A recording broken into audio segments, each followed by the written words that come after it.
Hi, this is Dr. Adnan Feroz and I'm a consultant orthopedic surgeon at Feroz Hospital, Aligarh. आप लोग जैसे जानते हैं कि हम लोग फुट ड्रॉप और डिफॉर्मिटीज़ के बारे में वीडियोस पोस्ट करते रहते हैं ताकि आप लोगों को इन्फॉर्मेशन पहुंचे कि किस तरीके से इनका इलाज होता है। आज भी मैं आपके सामने एक ऐसा वीडियो लाने वाला हूं जिसमें एग्जैक्टली मैं आपको बताऊंगा कि किस तरीके से फुट ड्रॉप होता है, कौन सी मसल की पैरालिसिस की वजह से पैर ऊपर उठ नहीं पाता है।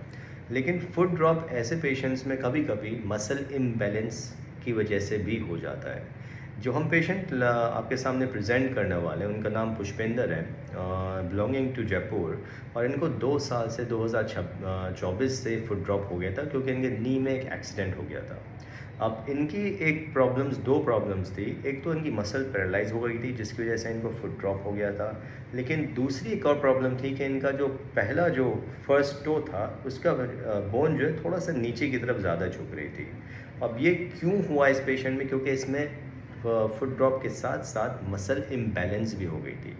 तो फुट ड्रॉप सर्जरी सिर्फ टेंडन ट्रांसफ़र सर्जरी नहीं होती है।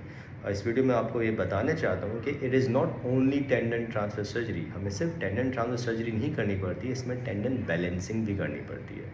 और अगर हम दोनों एक साथ करते हैं तभी रिजल्ट्स इन पेशेंट्स में सर्जरी के बाद बिल्कुल नॉर्मल हो जाता है। तो इस वीडियो को हम आपके सामने लाने वाले हैं और उम्मीद है कि वीडियो इसके इन्फॉर्मेशन के थ्रू आप लोगों को काफ़ी हेल्पफुल मिले। तो ये पेशेंट हमारे पुष्पेंद्र हैं, he is come all the way from Jaipur. और आप इनका लेफ़्ट फुट में आप फोकस करेंगे तो इनके लेफ़्ट फुट में फुट ड्रॉप है।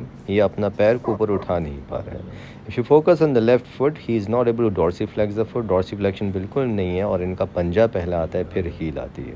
और इसी को हम फुट ड्रॉप कहते हैं कि इनकी आगे की मसल्स जितनी भी होती हैं वो सब पैरालाइज़ हो जाती हैं। हम थोड़ा सा स्क्वाट करके हर पेशेंट को देखते हैं कि पीछे की हील हल्की सी ऊपर होती है, तो इसका मतलब ये होता है कि पीछे का जो टेंडन होता है वो थोड़ा बहुत टाइट है।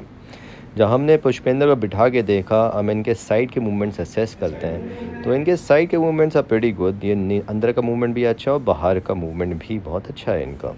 तो साइड मूवमेंट्स काफ़ी स्ट्रॉन्ग है और जिन पेशेंट्स के साइड के मूवमेंट्स स्ट्रॉन्ग होते हैं उनके रिजल्ट्स काफ़ी अच्छे होते हैं।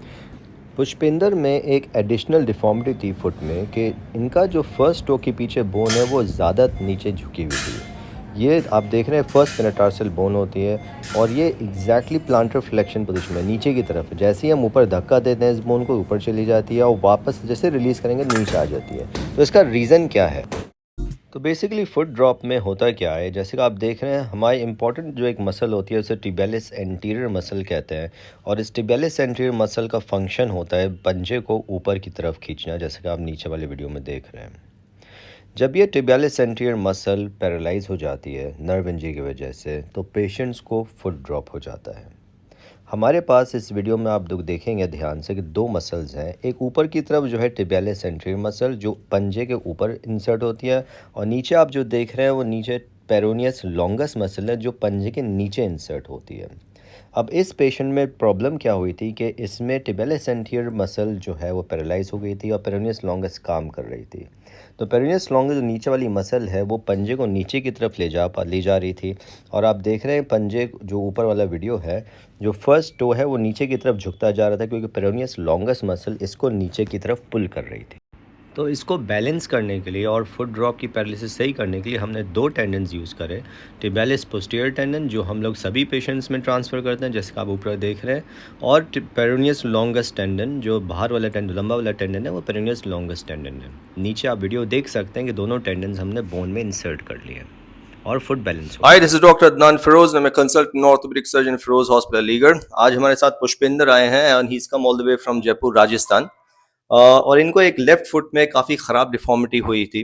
आपने इनका चलने का वीडियो देखा कि इनका पैर की कंडीशन किस तरीके से थी। ये बिल्कुल ऊपर की तरफ पैर ले जा नहीं पा रहे थे और हल्का हल्का पैर अंदर की तरफ भी झुकता जा रहा था इनका। तो एक बार पुष्पेंद्र से पूछते हैं एग्जैक्टली प्रॉब्लम क्या हुई और इस प्रॉब्लम की वजह से इन्होंने क्या क्या डिफिकल्टीज फेस करनी पड़ी। पुष्पेंद्र बताओ। सर मेरा 2024 में सितंबर के अंदर एक्सीडेंट हो गया था, रोड एक्सीडेंट। ठीक है। उसमें सर फिर उस टाइम पे मेरे प्लेट वगैरह लग गई थी।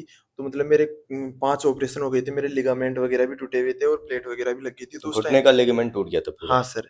तो फिर उसके बाद में डॉक्टरों को दिखाया तो वो बोले कि ये तो ठीक नहीं हो सकता, इसमें इसको फिक्स करवा सकते हैं, कुछ भी करवा मतलब वो सकते हैं। फुट तुमने दिखाया बाद हाँ। में? हाँ, फुट ड्रॉप तो दिखाया है फुट वहाँ ड्रॉप पे। कहीं कहाँ-कहाँ दिखाया सर तुमने मैं अभी? जयपुर में भी दिखा लिया, हुँ, बहुत से डॉक्टरों को, फिजियोथेरेपी भी मैंने खूब टाइम से ली है सर हुँ, इसकी। हुँ, पर क्या है कि वो सब बोल रहे हैं ये ठीक नहीं हो सकता, इसको या तो फिक्स कर सकते हैं हम, हुँ, और वरना ऐसे ही जी लो इसके साथ। हुँ, फिर हुँ। मैं आपका वीडियो देखा, फिर मैं यहाँ पे आया था सर। चलो ठीक है। तो बेसिकली पुष्पेंद्र को रोड ट्रैफिक एक्सीडेंट हो गया था जिसकी वजह से यहाँ पे इनके नीज़ में एक प्लेट फिक्सेशन हुआ था, प्लेट इन्फेक्ट हो गई और फिर उसको हटाना पड़ा। इनके इसी दरमियान ये काफ़ी करीब 6-7 ऑपरेशंस हो गए थे। हाँ सर। 6-7 ऑपरेशंस हो गए थे और इस पूरे कोर्स में इनका एक नर्व जो होती है, जो पेरोनियल नर्व कहते हैं, वो पूरी तरह से डैमेज हो गई, जिसकी वजह से इनको फुट ड्रॉप हो गया था। अब इस फुट ड्रॉप में इनका प्रॉब्लम ये हुई थी कि इनका पंजा जो है ऊपर फुट ड्रॉप एक होती है, एक प्रॉब्लम है जिसमें नस खराब हो जाती है और जितनी भी आगे की मसल्स हैं वो सब पैरालाइज हो जाती हैं, जिसकी वजह से पंजा ऊपर चल ही नहीं पाता है। पुष्पेंद्र को भी यही प्रॉब्लम हुई थी, पंजा ऊपर बिल्कुल नहीं उठा पा रहे थे। अच्छी बात ये थी कि इनका थोड़ा साइड के मूवमेंट्स अच्छे थे, बाहर के मूवमेंट्स अच्छे थे, तो हमने उन टेंडेंस को यूज़ करा। हमने पुष्पेंद्र के जो है ये तो अंदर वाला टेंडन जो हम कहते हैं टिबियालिस पोस्टियर, उसको भी यूज़ करा है रीरूट करके, और बाहर वाला बाहर में से 2 टेंडन होते हैं, उसमें से 1 टेंडन लिया और हमने उसको दोनों को यहाँ लगा दिया है। तो ऑपरेशन बिल्कुल अच्छा गया है, it's not a problem at all.